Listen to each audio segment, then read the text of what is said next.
Почему Бог уничтожил людей потопом, но сохранил Ноя?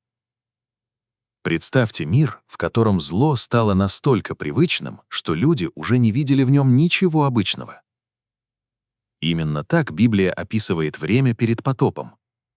В книге «Бытия» сказано, что «велико было развращение человеков на земле, а помышления человеческого сердца были постоянно направлены на зло». Но важно понять, согласно библейскому тексту, потоп не был случайным наказанием за отдельные проступки. Причина была гораздо глубже. Земля была наполнена насилием и развращением. Люди не просто совершали зло. Зло стало частью самого устройства общества. И тогда Бог решил положить этому конец. Но почему был сохранен именно Ной?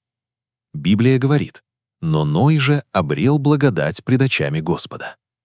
Дальше говорится, что Ной был праведным человеком в своем поколении и ходил перед Богом.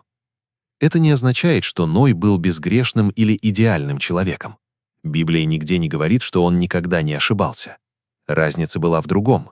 Ной не принял окружающее зло как норму и продолжал повиноваться Богу. Бог предупредил его о будущем суде и дал конкретные повеления — построить ковчег. И Ной сделал то, что ему было сказано. Потоп стал судом над тем миром, который полностью погрузился в насилие и развращение. А ковчег стал средством спасения для Ноя и его семьи. В этом рассказе есть главный смысл. Бог видит не только поступки человека, но и направление его жизни. История потопа — это не просто рассказ о древней катастрофе. Это предупреждение о том, что зло не остается без последствий. А Божье предупреждение нельзя бесконечно игнорировать. Ной был сохранен не потому, что жил в идеальном мире.